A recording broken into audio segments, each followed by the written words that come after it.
Assalamualaikum warahmatullahi wabarakatuh. Waalaikumsalam. Allahumma shalli wa sallim. Allahumma shalli wa sallim wa sallim Muhammadan wa alihi. Kita ridha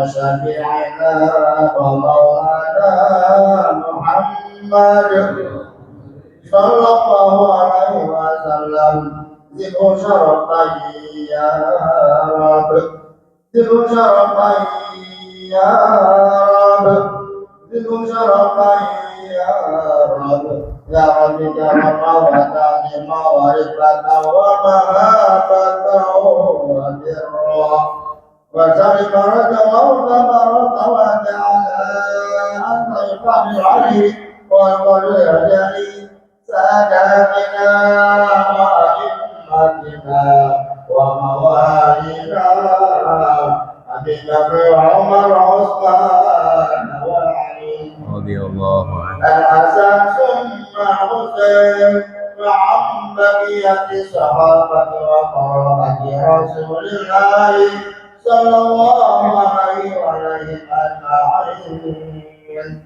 والحمد لله رب العالمين. يا رب المصطفى بلغ مقاصدنا واغفر لنا ما مضى يا واسع الكرم. يا رب المصطفى بلغ مقاصدنا واغفر لنا ورحيم الذي ترجى شفاعته لكل حول من الأحوال المرتهبين. يا رب المصطفى بلغ مقاصدنا واغفر لنا ما مضى يا واسع محمد سيد القرن والثقلين والفريق من الأرض ومن العجم. رحمة الواسع يا ربي اللهم صل وسلم وبارك عليه وعلى اللهم صل على محمد. Assalamualaikum warahmatullahi wabarakatuh.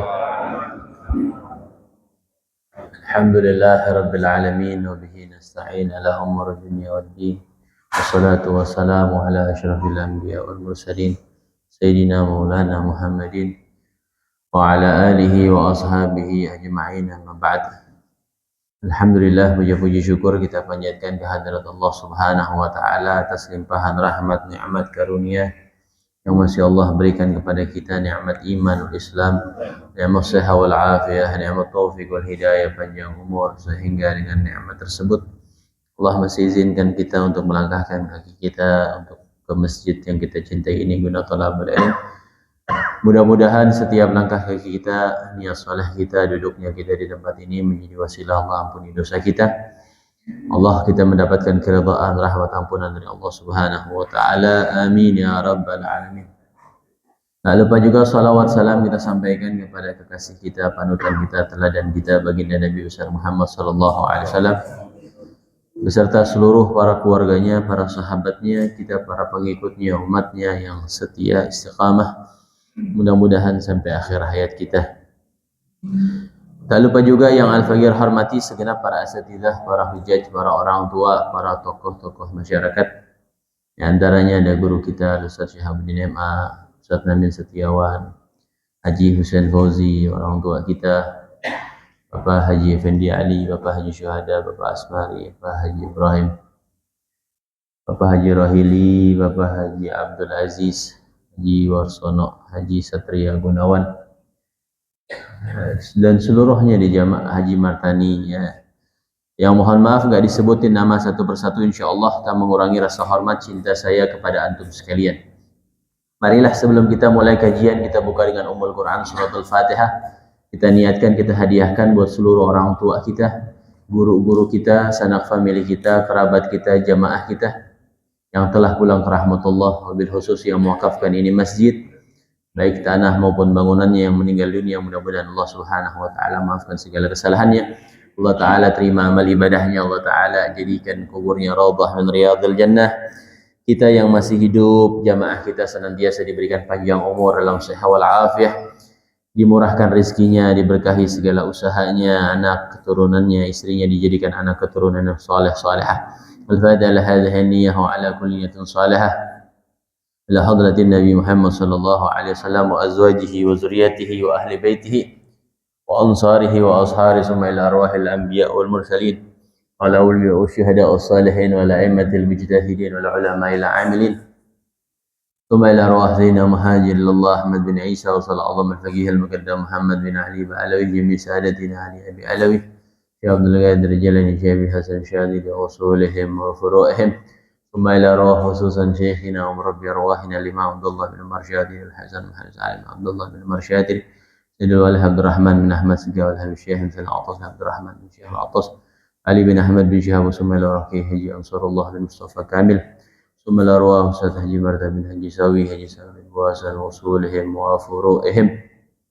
وصم إلى أرواح أهل جماعة مسجد جامع نور الهداية وصم إلى أرواح والدينا وأمهاتنا وأجدادنا وجداتنا وأعمامنا وعماتنا وأخوالنا وخالاتنا وجميع المسلمين والمسلمات والمؤمنين والمؤمنات أن الله تعالى يغفر لهم ويرحمهم ويعلي درجاتهم بالجنة وإلى حضرة النبي محمد صلى الله عليه وسلم بسر أسرار الفاتحة.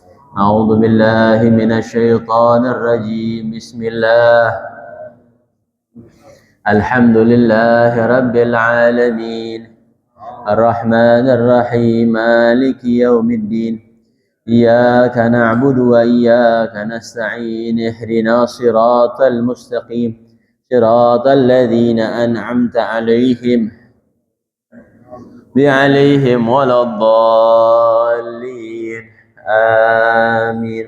اللهم صل وسلم على سيدنا محمد لما أغلق الخاتم لما سبق الناصر الحق بالحق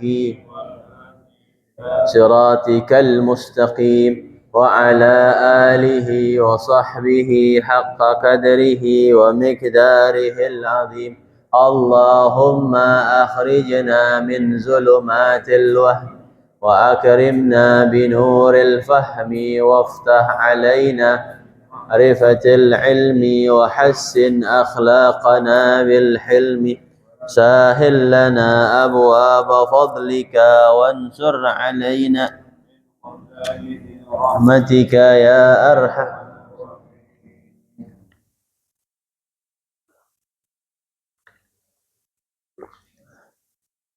بسم الله الرحمن الرحيم. قال سبحانك لا علم لنا إلا ما علمتنا إنك أنت العليم الحكيم. يا رب اشرح لي صدري ويسر لي أمري واحلل عقدة من لساني يفقهوا قولي. قال الشيخ المصنف رحمه الله تعالى وأدام النفع به وببركة علومه وبكم في الدارين آمين. رضي الله تعالى عنكم. Ma'asyiral hadirin rahimakumullah. Meneruskan kajian kitab kita masih tentang hal-hal yang disunnahkan ya di dalam salat. Kemarin dibahas diantaranya dianjurkan, disunnahkan ketika di dalam salat kita lubsul rida, memakai rida, yang memakai selendang. Walubsul jubbah, juga memakai jubbah. Nah, di sebagian masjid tuh biasanya, terutama yang masjid anak ketahui, Masjid Tangkuban Perahu ya di sana, karena memang anak asalnya di sono, itu kalau Jumat khotibnya disediain jubah, ya disediain gamis, ya nggak bisa sebabnya sehari 5 kali kan, minimal Sayyidul Ayyam disiarkan. disediakan. Ya, cuma kalau ukurannya pas itu ya. Kalau model lagi aneh kan badannya gede. Nggak bisa kalau nggak bawa sendiri ya. Atau di Tebet tuh yang di belakang pasar Tebet Barat itu, aneh tahu karena aneh punya mertua khutbah di situ. Khutbahnya pakai bahasa Arab. Nah itu ada pakaian khusus khotib, ada imamahnya, ada jubahnya, ada gamisnya, ya khusus buat khotib. Ada juga yang bawa sendiri dari rumah. Diwajibin tuh sama DKM di situ tuh suruh pakai seperti itu. Yang keempat lubsul khatam, ya disunahkan juga kita memakai cincin. Kemarin itu pembahasannya. Selanjutnya lubsul tailasan, memakai tailasan. Tailasan nih yang ini bilang kayak kerudungan gitu. Tailasan. Ya. Yang keenam at-tatayyub, ya pakai minyak wangi. Ya, jadi kalau mau sholat pakai minyak wangi. Ya jangan bawa ketek ya, pakai minyak wangi. Kalau nggak ada minta majusen banyak minyak wangi. Ya. Atau di situ ada tuh ya. Nah kalau ada punya rezeki taruh minyak wangi situ nggak apa-apa. Dipakai semua orang sholat. Murah 10.000. 10.000 taruh situ, taruh di masjid. Sehingga manfaat. Ya tapi minyak wanginya yang agak beneran dikit. Jangan minyak wangi nyong-nyong. Yang enak. Sebagaimana ente suka pakai minyak wangi itu, maka ente berikan kepada orang. Pelajaran yang selanjutnya sekarang ayyusalliya ila sutratin, ya. Pelajaran yang selanjutnya disunahkan salat ya di hadapan kita ada sutrah. Ya, memakai sutrah. Apa sutrah itu adalah penghalang, ya, pembatas. Ya, sehingga itu disunahkan sehingga orang tidak boleh lalu lalang di hadapan orang yang sedang sholat. Nah itu sutrah tuh kayak begitu tuh. Itu berapa senti tuh Pak Haji? Hah? Tingginya berapa tingginya? 30. Tingginya 30. Nanti kita bahas. Yang minimal itu semana minimalnya bagusnya. Ya. Jadi dianjurkan ketika kita sholat memakai sutrah menghalang sehingga orang lewat di situ nggak apa-apa. Nanti ada kalanya kita lewat hukumnya haram, ada kala hukumnya makruh. Ya, kapan diharamkan, kapan makruhkan nanti kita bahas. Yang pertama yang kita harus pahami adanya sutrah, adanya pembatas, ya, adanya penghalang sehingga orang lewat begitu saja diperbolehkan, nggak menjadi haram ataupun makruh. Nah, maratibus sutrah sekarang kedudukan penghalang, ya, kedudukan penghalang. Kedudukannya seperti apa sih? Ya. Pertama, sakhisun au jidarun au sariyatun. Pertama, levelnya yang pertama, ya, sutrahnya itu berbentuk benda, ya, au jidarun atau tembok, au sariyatun atau tiang. Jadi bagusnya antum sholat di depan antum ada tembok. Nih, Ustaz Sahab, misalkan sholat sunnah di sini nih beliau. Tembok, siapa yang mau lewat situ? Nggak ada. Kalau lewat juga, itu nanti hukumnya gimana? Misalkan Ustaz Sahab sholat di sini nih beliau nih, depannya kan tiang nih. Dia mau ngambil tas di ujung sana, bukan ngebelakangin Ustaz Sahab, dia ngedepanin misalkan. Itu gimana tuh? Sudah ada sutrah. Itu yang paling bagus, ya. Ya, bentuk benda yang besar, nanti kadarnya gimana? Atau tembok, ausariyatun atau tiang di situ tuh. Ya. La yankusu irtifa'u dzalika min sulusai dzira'in. Tidak kurang, ya, minimal kadar minimalnya tingginya itu 2/3 dzira'. Ya. Kalau 1 dzira' 48 cm kurang lebih. Ya, 48 cm. Kalau 2/3 kurang lebih 32 cm. Benar gak tuh? Nah, tanya nih yang ahli matematika. Ini cuma kira-kira aja nih. Kalau 1 dzira'nya 48 cm, berarti kalau 2/3 32 cm, ya. Itu minimal 32 cm. Itu ada ke 32 cm? Ada, kalau ada itu mencukupi, ya. Wala yab'udu anhu aktsara min 3 azru'. Dan tidak jauh darinya melebihi daripada 3 dzira'. 3 dzira' orang sholat. Nah, itu naruh sutranya jangan kejauhan. Ada batasnya. cuma sampai 3 dira. 3 dira itu dihitungnya. Nah, Al-Imam Ibnu Hajar dihitungnya dari tumit kita. Kalau Imam Ramli dihitungnya dari ujung jari kita. Ujung jari kaki. Ujung jari kaki. Dihitungnya begitu. Bukan dari kepala. Dari kepala jauh banget 3 dira. 3 dira kurang lebih 144 cm. Ya, 144 cm. Antum Haji Hussein sholat di sini misalkan nih. Ada hitung tuh dari kakinya ya sampai itu berapa senti tuh? Nggak boleh lebih dari 144 gitu ya. Kalau lebih dari 144 nggak dianggap kejauhan ya, kejauhan. Jadi sholatnya di situ tuh di Haji Matani sholat di situ, sutranya di sini, lah jauhan. Emang masjid punya bapak lu kalau kata orang Betawi kejauhan. Antum sholat di situ tuh, Bang Udin sholat di situ, sutranya di sini dekat Haji Effendi, nggak bisa. Ya, batasnya ya 144 cm bahasa kitanya deh. Kalau kita nggak paham 3 dira, 3 dira. Nah itu yang paling afdal ya. Kalau misalkan sholat dari Haji Gunawan situ ya, ke situ jauh 114, lebih nggak bisa, ya nggak bisa. Dari sini. Iya deh, kira itu. Tunggu deh, ya di garis ya situ. Aneh nggak paham. Terus yang selanjutnya itu kedudukan yang paling tinggi ya Pak. Kedudukan yang paling tinggi pakai benda yang tingginya tadi tidak kurang dari 2/3 dan jaraknya itu nggak lebih dari 3 dira 140 cm atau tiang atau tembok, itu derajat yang paling afdal. Paling bagus antum sholat di belakangnya tembok, depannya tembok atau tiang, itu paling cakep deh. Ya, sunnah aja begitu. Ini sunnah yang sering dihilangkan, yang sering udah hilang nih di tengah-tengah kita. Ya, maka apalagi kalau antum punya sholat, antum sholat di masjid nggak ada sutra, tiangnya penuh orang sholat. Nah, kita bawa tas, taruh tas tuh depan tuh, taruh tas depan tuh. Naruh tas jangan di belakang, hilang. Boleh bawa duitnya banyak lagi. Ini nggak belajar, nggak ngaji. Ya, jadi kalau naruh duit barang tuh, taruh depan gitu. Ya, nanti depannya posisinya di mana ya? Sebelah kanan atau sebelah kiri nanti dijelaskan. Terus yang kedua, kalau itu nggak ada ayam si ba'ason, ya pakai tongkat, ditancepin. Ya ini kalau di sholatnya di lapangan. Loh kalau di masjid digomelin Haji Gunawan, sama Haji Warsono pembangunan, Haji teriak, enak aja masjid gue men, tancep-tancepin aja. Ya itu kalau sholatnya di lapangan. Ini zaman Nabi SAW sholatnya di padang pasir, tancepin tongkat. Ya.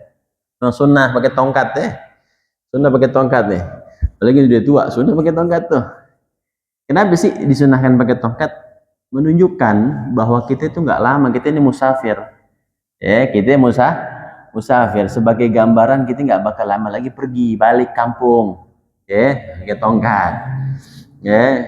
Boleh itu yang udah yang sepuh mau pakai tongkat nggak apa-apa. Sunnah. Jangan diledekin, gitu nggak biasa sih. Mana kerupuknya begitu lagi. Orang emang begitu Pak ujian. Orang kalau melakukan kebaikan, jangan kira nggak ada ujian, ada ujian. Kita pakai tongkat, kita ngamalin sunnah nih, pakai tongkat. Wih lah kerupuknya mana Pak Haji? Bukan main. Kacamata hitamnya mana ledekin deh begitu tuh. Habis kita senyumin aja deh. Jadi pakai tongkat ya. Atau kalau tongkat nggak ada, boleh juga ditumpukin tanah, ayajma'at turaban au hajaran. Ke tanah tumpukin. Agak tinggi tadi itu berapa itu? 48 cm. Atau batu. Nah, ini zaman Nabi SAW. Mungkin kalau misalkan kita sholat begitu di lapangan, kita tumpukin batu bata. Penyembah berhala. Orang nggak ngaji. Apalagi yang modelnya di jalan tuh, ya kan? Di jalan, di lapangan. Nah, itu kan tempat orang lalu lalang. Kalau di masjid kan memang disiapkan buat orang sholat di masjid kan. Memang diperuntukkan buat orang-orang sholat. Terus kalau nggak juga ada tongkat, kita nggak megang tongkat lah, batu nggak mungkin kita taruh di masjid, kotor dan lain-lainnya. Ayyafrusa sajadatan, kita pakai sejadah, ya, pakai sejadah. Nah sejadah ini batasnya itu tuh garis nih garis nih, sejadah nih, ya. Jadi masih diperbolehkan, ya, kalau pakai sejadah ini kan sejadahnya kan nih hatnya nih itu garis nih. Nah garis ini nih hatnya nih, ya. Kalau misalkan Ustaz Namin sholat di sini nih, tuh di garis itu, kita lewat di sini nih, nggak apa-apa. Ya, yang nggak boleh lewat di sini nih. Nah, depannya tuh nggak melingkan batasnya nih. Ya, hitungan uruf sejadahnya seperti itu. Ya, kalau di dalam sejadah nggak boleh, di luar sejadah boleh. Ya, jadi kadang-kadang orang sholat situ, orang nungguin ya, nggak apa-apa lewatin aja depannya begitu. Kalau bisa lewat belakangnya, kalau bisa. Kalau keadaan nggak memungkinkan mau lewat depannya, tapi kalau bisa usahain jangan di bagian dalam sejadah dia. Ya. Apalagi kalau dibawa sejadah sendiri di rumah, lebih jelas lagi batasannya. Ya. Terus yang selanjutnya kalau nggak pakai sejadah ayah khuttan. Kalau nggak ada sejadah juga nih, maka dibuat garis. Ya, buat garis. Atau taruh barang, apa kayak barang tandain, ya, pakai beginian kayak, ya, pakai beginian kayak, ya, tandain kalau dia lagi sholat. Nah itu sunnah, ya. Nah, penting nih bagi kita udah tahu, nah, amin ya, praktekin, ya, biar ilmu sedikit tapi bermanfaat. Ya. Wal afdal fi sutrati an takuna an yaminihi aw yasarihi. Afdalnya sutrahnya diletakkan di sebelah kanan atau di sebelah kiri. Ya, jadi sutrah ini kita sholat nih, jangan di depan kita sujud begini nih, ya, ngeganggu sebelah kanannya nih, ini, ya, atau sebelah kirinya, tengah-tengahnya kosongin, buat kita sujud, ya, tadi di kanan atau di kiri, ya, sewajarnya, ya kanan jangan jauh banget, tempat orang itu mah, sewajar ya kurang sejadah, bersujud sebelah kanan sini, sebelah kiri, afdolnya begitu. Taruh di depannya boleh gak? Ya boleh, ini kan bicara afdolnya saja. Afdalnya taruh di kanan atau di kiri. Iza kanat sutratu mu'tabaratun fayuhramul murur. Nah, ini harus diperhatikan. Kalau sutrahnya itu dianggap menurut syariat mu'tabarah, memenuhi syarat, fayuhramul murur, haram hukumnya kita lewat. Ya, sutrahnya memenuhi syarat. Tadi berapa? 48 cm. Jaraknya 144. Ya. Ada di hadapannya tuh. Ya. Lewat juga nih orang nih. Haram hukumnya. Ya, orang tersebut hukumnya haram lewat. Wa yundabu lil musalli daf'ul mar. Disunnahkan bagi orang yang salat mencegah orang yang lagi lewat. Ya, kita lagi salat nih. Orang lewat nih, kita cegah. Ya. Kita gituin tangan kita. Kalau posisinya syaratnya terpenuhi, ya, dianggap sutrah, baru boleh kita mencegah. Ini enggak, sholat depan pintu, nggak ada sutrahnya, ya, lewat mencegah aja, nggak boleh dicegah. Kalau tidak memenuhi syarat, salah sendiri lo sholat depan pintu, orang mau berak, orang mau apa, ya, nah itu tidak dianjurkan untuk dicegah. Ya, jadi ada syarat-syaratnya juga pakai sutrah, dan haramnya bagaimana ketika kita melewatinya. Kalau sutrah tersebut memenuhi syaratnya, maka diharamkan kita lewat di situ. Tapi sebaliknya, idza lam takunil sutratu mu'tabratun fayukrahul murur. Kalau sutrahnya itu tidak memenuhi syarat dalam sutrah, maka tetap dimakruhkan lewat. Makruh, tapi nggak sampai haram. Makruh. Wala yajuzu lahu daf'ul mar, dan tidak boleh orang yang sholat tersebut mencegah orang yang lewat. Salah lo, tapi lewatnya hukumnya makruh, tapi lu nggak boleh cegah. Kenapa? Lu sholat di depan jalan, nggak ada sutra lagi, ya, ngalangin orang, ya, jadi nggak dianjurkan, tidak boleh, ya, mencegah orang yang lewat. Nah, itu perbedaan ketika memenuhi syarat dan tidak memenuhi syarat sutrahnya. Ya.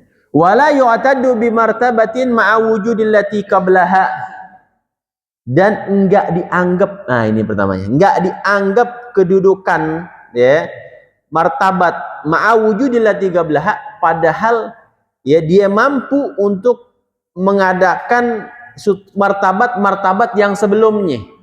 Ya, kalau dia masih mampu untuk sholat di depan tembok, ya dia pakai hal tersebut, hal yang tidak dia masih mampu di tembok, dia pakai tongkat, ya maka sutranya tersebut dianggap tidak mu'tabarah, karena dia mampu untuk sholat di belakang tembok, tapi dia sholatnya malah sutranya pakai tongkat, maka sutrahnya dia nggak mu'tabarah.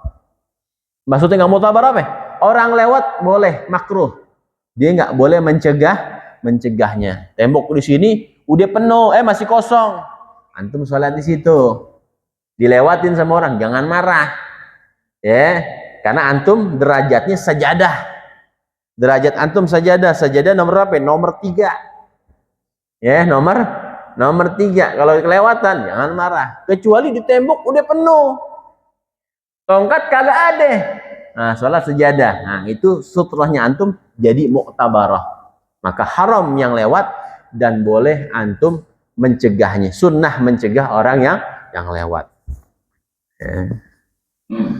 Begitu derajatnya tadi, derajatnya kan tadi tuh ya berbentuk benda yang besar, au jidar atau tembok, au sariyah atau tiang. Kalau nggak ada tongkat, kalau nggak ada sejadah, baru garis digarisin, ya itu derajatnya. Nggak boleh langsung sutranya digarisin terus orang lewat, padahal di situ ada tiang, maka sutra antum nggak mu'tabarah, ya jadi mesti tertib di situ, ya. Wa kullu shafin sutratuhu shaful ladzi amamahu, dan setiap shaf nih kalau sholat berjamaah sutranya gimana? Sutranya orang yang ada di hadapannya. Haji Husain sholat di sini nih, misalkan Haji sholat di belakangnya Haji Husain. Nah, sutranya Haji siapa? Haji Husain. Nah, sutranya Haji Husain. Nah, Haji Husain sholatnya, sutranya siapa? Yang di depannya. Nah, kalau shaf awal sutranya siapa? Imam, ya batasnya begitu, terus seperti itu, ya. Jadi kalau misalkan Haji sholat di situ, Haji Husain di sini, ada orang lewat di sini nih, nggak apa-apa, karena masih ada garisnya sejadah. Tapi kalau lewat di sini nih, haram tuh, Haji Husain yang nolak, bukan Haji yang nolak. Jangan Haji yang di belakang begini nih. Ini contoh aja nih, Haji Husain tapi yang mencegahnya, yang sutrahnya dia dilewatin, ya. Itu di dalam sunnah ketika sholat. Nah, ini sutra nih hal yang menjadi tabu di tengah-tengah kita, ya, menjadi asing. Kenapa? Karena kita jarang amalin. Ya, sesuatu yang kita jarang amalin menjadi asing di tengah-tengah kita. Ya, kenapa? Nggak biasa. Padahal itu sunnah.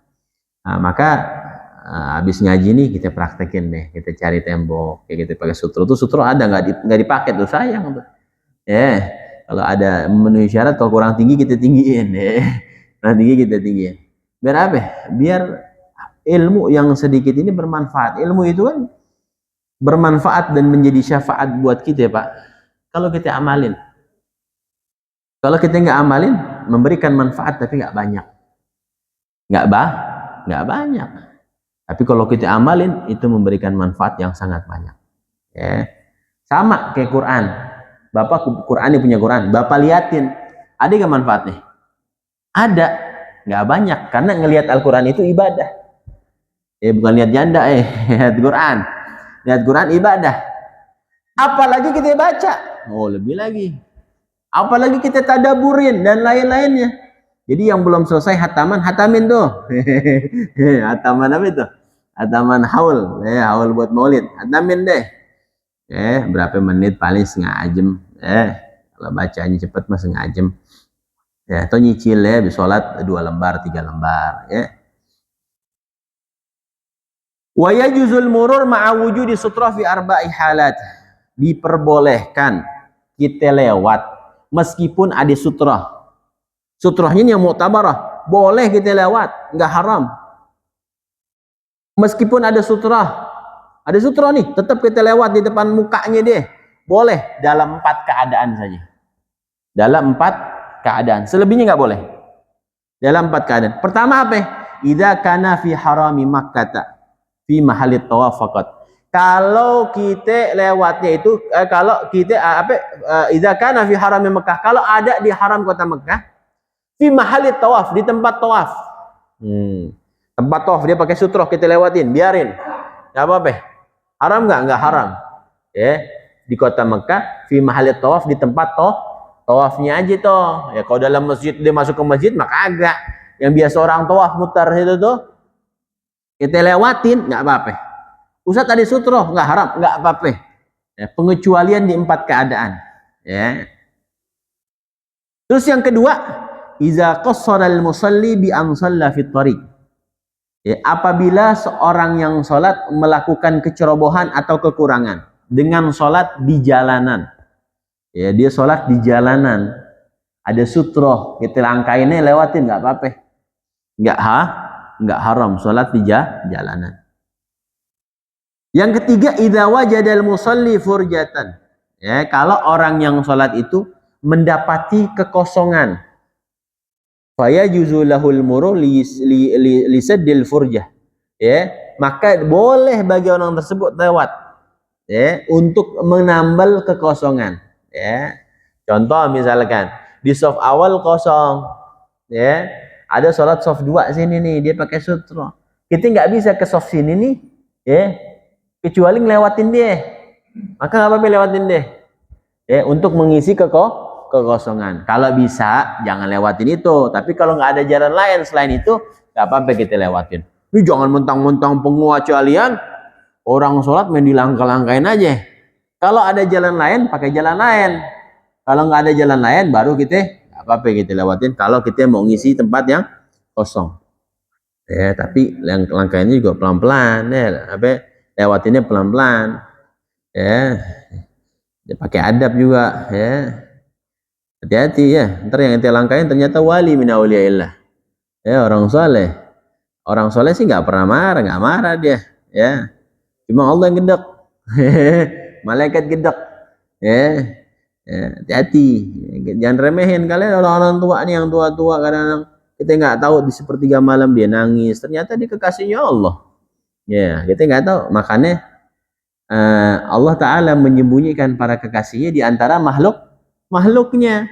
Allah sembunyi itu kekasihnya, ya, sehingga kita menganggap semua orang itu orang baik, ya. Kenapa? Karena kita nggak tahu, ya, siapa yang paling mulia di hadapan Allah Subhanahu wa Ta'ala di antara kita, ya.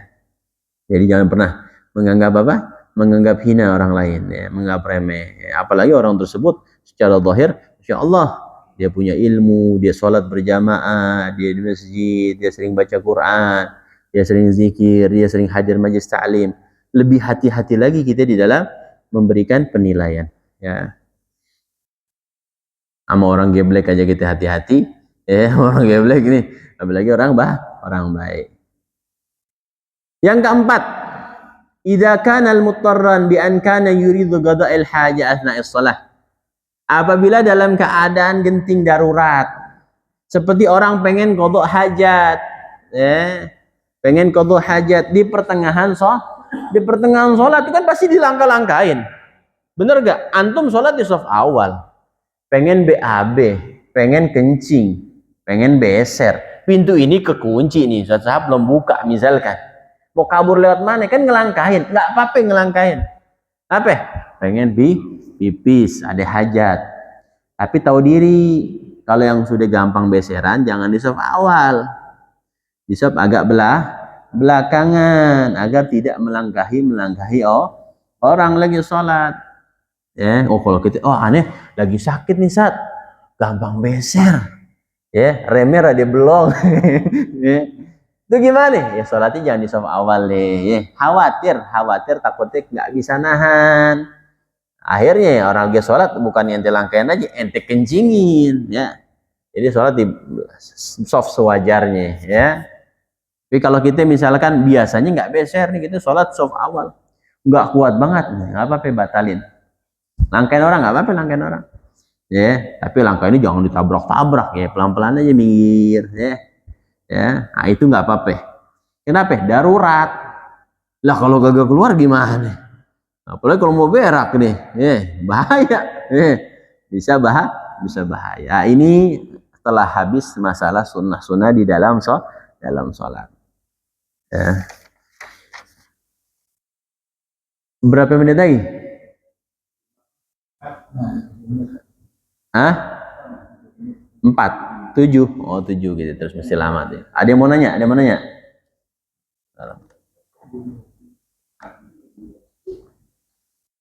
Kalau masih lama kita terusin ya. Kalau tinggal dikit lagi, pasti babnya baru gitu, biar enak. Biar yang nggak ngaji kedapetan. Ya. Nah, ini telah selesai masalah sunnah-sunnah di dalam sholat. Sekarang bab yang ketiga, as-salisan as-sunanul lati ba'dal intihai minas shalah.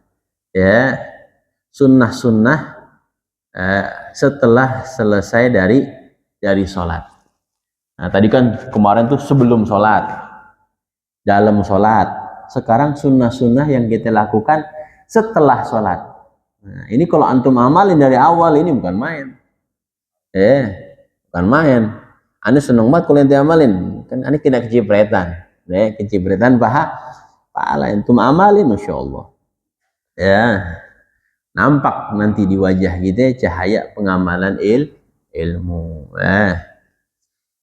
Yang pertama apa ya? Sunnah-sunnah setelah sholat. Pertama al-istighfaru salasan. Habis sholat dianjurkan, disunahkan kita baca istighfar 3 kali. Astaghfirullahaladzim. Astaghfirullah ya. Ala ayyi sighah. Ya, mau sigat gimana serah. Astaghfirullah, astaghfirullah, astaghfirullah, astaghfirullahaladzim, astaghfirullahaladzim. Boleh? Atau misalkan astaghfirullahaladzim alladzi la ilaha illa huwal hayyul qayyum wa atubu ilaih. Nanti ada pembahasan yang selanjutnya. Terus yang kedua, mashu jabhatihi wa wajhihi biyadihi al-yumna. Dianjurkan mengusap muka habis salat. Sunnah. Disertai membaca asyhadu an la ilaha illa huwar rahmanur rahim. Allahumma adhib annil hamma wal hazan. Ya, dianjurkan setelah setelah salat, istighfar 3 kali, ngusapin muka. Ya, asyhadu an la ilaha illa huwar rahmanur rahim. Allahumma adhib annil hammi wal hazan. Ya. Habis itu baca apa? Baca Allahumma antas salam. Nanti enggak sesuai tertib nih. Nanti tertibnya bisa kita rapihkan. Boleh nih nanti kita susun, kita laminating, kita taruh ya. Fadhol yang mau baca habis salat. Dikhawatirkan misalkan Ustaz Sahab mudifah, beliau nengokin anaknya. Ustaz Namin arisan misalkan, pulang kalau sakit kan jangan, arisan misalkan.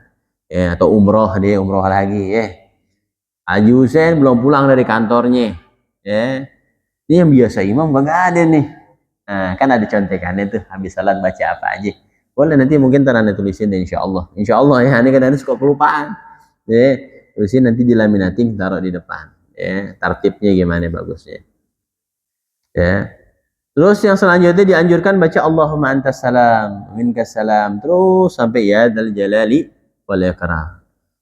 Terus baca lagi apa ya? Allahumma la mani'a lima ataita wa la mu'tiya lima mana'ta wa la radha lima gadaita wa la yanfa'u dzal jaddi minkal jadd. Allahumma inni ala dzikrika wa syukrika wa husni ibadatik. Baca ayat kursi lagi disunahkan, baca ayat kursi. Baca tasbih subhanallah 33, alhamdulillah 33, Allahu akbar 33. Nah, disempurnakan, habis itu 33 semua disempurnakan la ilaha illallah wahdahu la syarikalah lahul mulku wa lahul hamdu yuhyi wa yumiitu wa ala kulli syai'in qadir. Di dalam hadis dikatakan anna man qala dzalika ghufirat khatayahu wa in kana mithla zabadil bahri. Kata Nabi, siapa orang yang baca tadi tuh subhanallah 33, alhamdulillah 33, Allahu akbar 33, ditutup la ilaha illallah wahdahu la syarikalah lahul mulku wa lahul hamdu yuhyi wa ala kulli syai'in qadir, Kata Nabi, orang yang baca itu Allah ampuni dosanya meskipun sebanyak buih yang ada di lautan. Oh, baca doa itu tuh, kata Nabi diampuni dosanya sama seperti meskipun sebanyak seperti buih yang di lautan. Terus baca apa lagi? Astaghfirullahalladzi la ilaha illa huwal hayyul qayyum wa atubu ilaih. 3 kali baca itu. Ya. Dalam hadis diampunin juga meskipun dia kabur dari medan perang. Ya, medan perang itu termasuk dosa besar kalau nggak salah. Diampunin orang yang baca astaghfirullahalladzi la ilaha illa huwal hayyul qayyum wa atubu ilaih. Terus dianjurkan juga, disunahkan juga setelah 2 sholat maghrib dan sholat subuh. Sholat maghrib dan sholat subuh setelah salam, ba'da tsani rijlih, sebelum merubah keadaan kakinya nggak rubah, qabla an yatakallam, sebelum ngomong, baca la ilaha illallah wahdahu la syarikalah lahul mulku wa lahul hamdu yuhyi wa yumiitu wa huwa ala kulli syai'in qadir 10 kali. 10 kali subuh sama maghrib. Sebelum baca apa-apa baca itu. Nah, ini sebagian kita ada yang biasanya istighfar dulu baru itu. Ada yang langsung. Tapi kalau Anda dapat di Hadramaut itu langsung bacanya. Baru istighfar. Kalau subuh dan maghrib. Biasanya Anda punya guru begitu. La ilaha illallah. Biasanya kan istighfar dulu tuh. Nah, itu masih macam deh ya. Kalau mau istighfar dulu fadhal. Cuma di sini qabla an yatakallama, sebelum ngomong. Jadi bagusnya sebelum zikir yang lain itu dulu. Kalau maghrib dan subuh. Wallahu a'lam bis-shawab. Rabbi zidni ilma warzuqni fahma. Al-Fatihah.